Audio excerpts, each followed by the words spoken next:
A paz do Senhor Jesus, meus amados irmãos.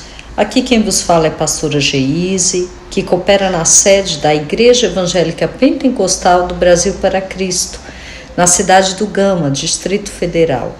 Eu quero agradecer a Deus por mais um dia e pelo privilégio que Ele me tem dado de estarmos aqui conversando uma porção de Sua palavra.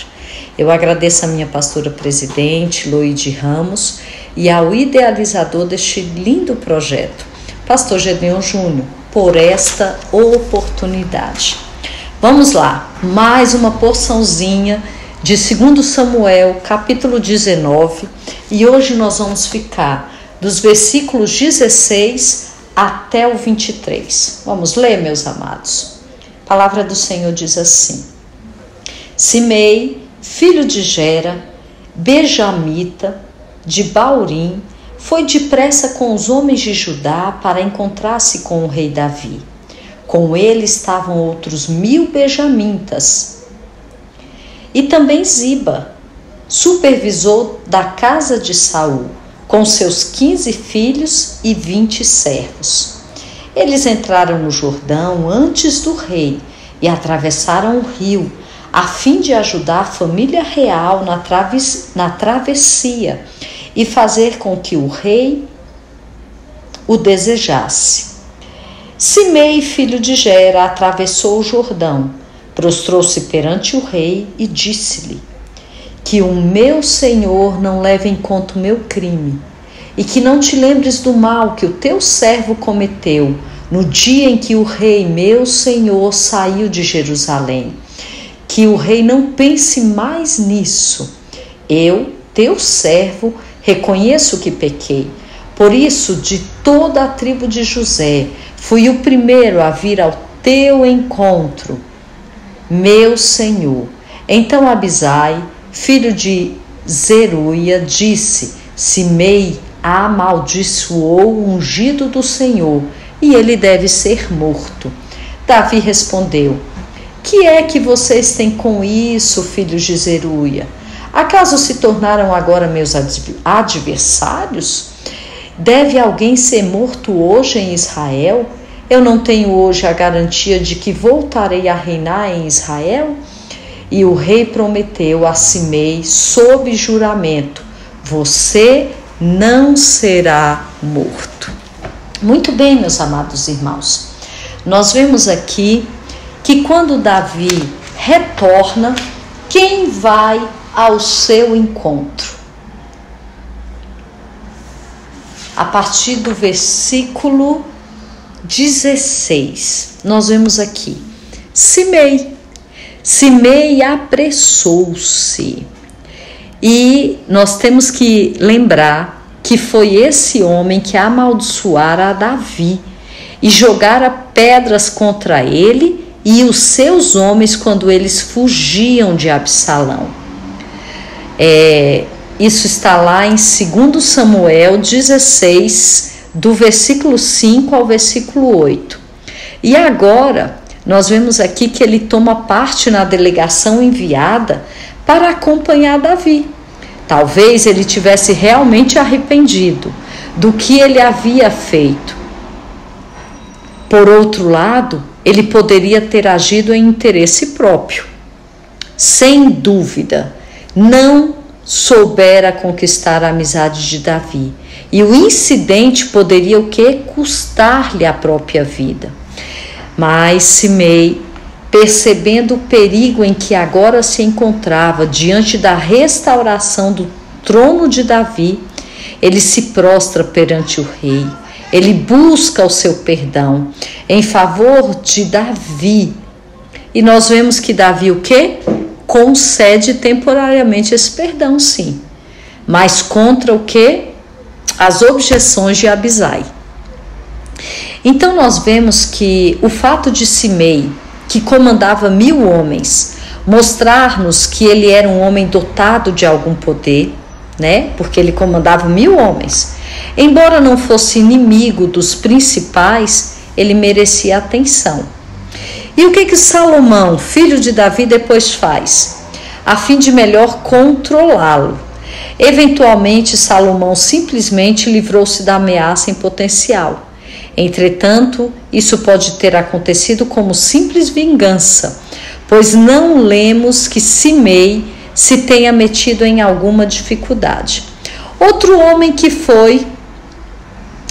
nós vamos ver esse fato de Salomão lá em 1 Reis, no capítulo 1, versículo 8 e 9, né, que mostra que Salomão não deveria considerar Simei inocente, embora Davi tenha assegurado ao homem que não o mataria. Eventualmente, Salomão colocou-o sob prisão na cidade, proibindo-o de sair de Jerusalém por 3 anos, e ele não deixou a cidade, mas quando algum dos seus escravos fugiram, ele os perseguiu. E isso fez com que ele saísse da cidade. Aí Salomão, pois, executa-o por ter desobedecido às ordens, né? Assim, porque era assim que funcionava na época. Mas na época de Davi, Simei teve a sua vida preservada. Aí nós vamos ver que Ziba, que tinha ajudado com suprimentos quando Davi fugia de diante de Absalão, também acompanhou os homens de Judá. Provavelmente ele havia mentido para Mefibosete e ter se tornado um traidor, a fim de obter as riquezas da terra.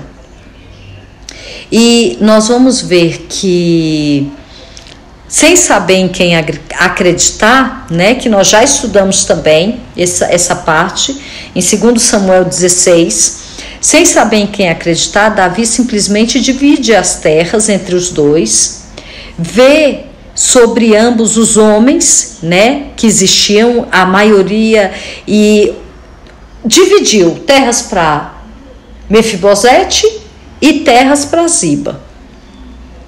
E assim sendo, nós observamos que cada caráter vai entrando em cena, né? Cada tipo de pessoa vai vendo a sua ação, a forma de se proteger, a forma de não ter o pior fim, né? Mas eles esqueceram. Nesse momento nós vamos ver a lei do amor, né? E o que é o princípio mais elevado de todos, buscando o máximo possível o quê?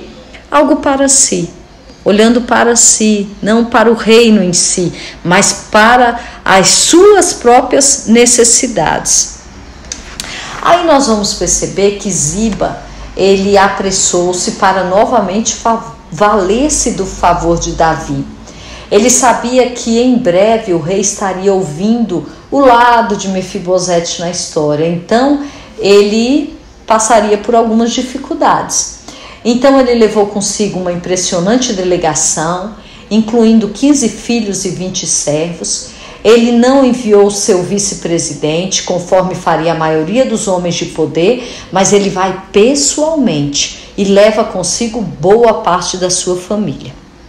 São 2 homens que, naquela situação, é a forma como eles acham para se escapar. Aí no versículo 18 nós vamos ver, e o atravessaram, né?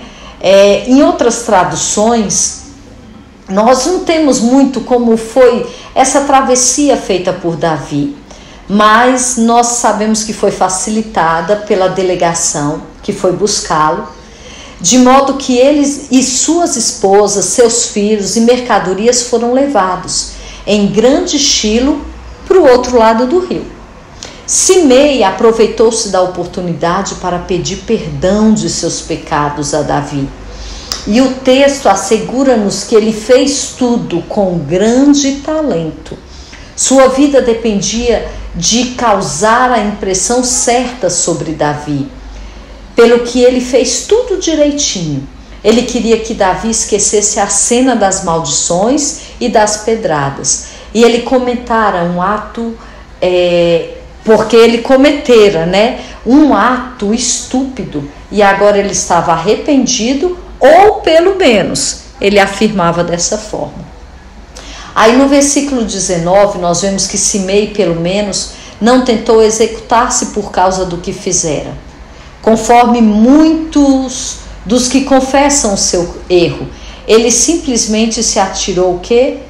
Atrás da misericórdia de Davi. E nós vemos aqui que Davi o perdoa.